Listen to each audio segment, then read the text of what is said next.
भूल कर खाने पीने से रोज़ा नहीं टूटता। एक से ज़ायद बार भी भूल कर खा लिया या पी लिया तो रोज़ा नहीं टूटेगा।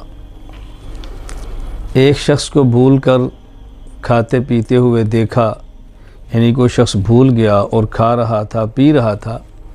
अगर वो ताकतवर है, बर्दाश्त कर सकता है, तो उसको याद दिलाना वाजिब है। और अगर कमज़ोर है, उसके लिए रोज़ा बर्दाश्त करना मुश्किल है, तो उसको याद न दिलाएं। वो भूल कर खा रहा है, भूल कर पी रहा है, उसको खाने और पीने दें। थूक निगलने से रोज़ा नहीं टूटता, थूक कम हो या थूक ज़्यादा हो।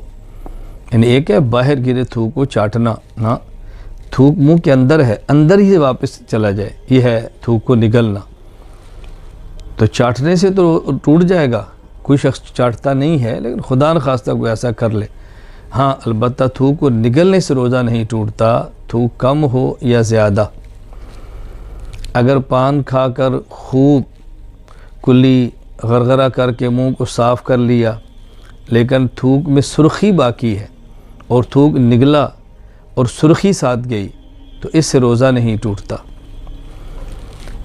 नाक को इतने ज़ोर से सुड़क लिया कि नाक हलक में चली गई, तो रोज़ा नहीं टूटा।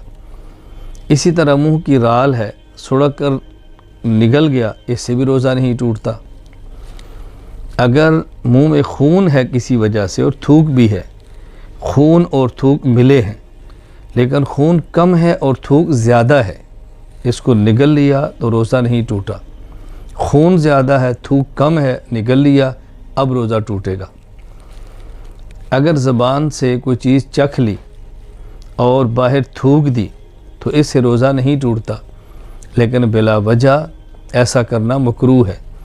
हाँ, अगर कोई औरत बीवी ऐसी हो जिसका शोहर सख्त मिजाज हो और ख़दशा हो कि खाने में नमक वग़ैरह ज़्यादा हो गया, तो कहीं डांटे या सख्ती करे, उसकी वजह से वो मामूली सा चख ले, अंदर ना निकले और बाहर फेंक दे, इसकी गुंजाइश है।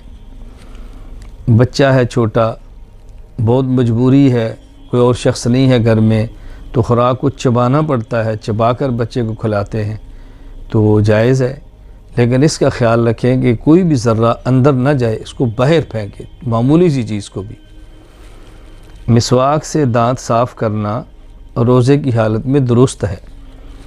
मिसवाक सूखी हो तब भी ठीक है, मिसवाक तर हो तब भी ठीक है, मिसवाक का जायका गले में महसूस हो तब भी जायज़ है, जायका महसूस ना हो तब भी जायज़ है। कोई शख्स अपना खून किसी को दे या किसी का खून लगवाए, इंजेक्शन लगवाए, ड्रिप लगवाए, इससे रोज़ा नहीं टूटता।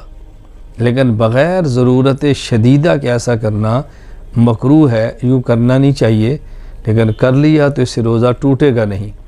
व आखिर दावाना अनिल हम्दुलिल्लाहि रब्बिल आलमीन।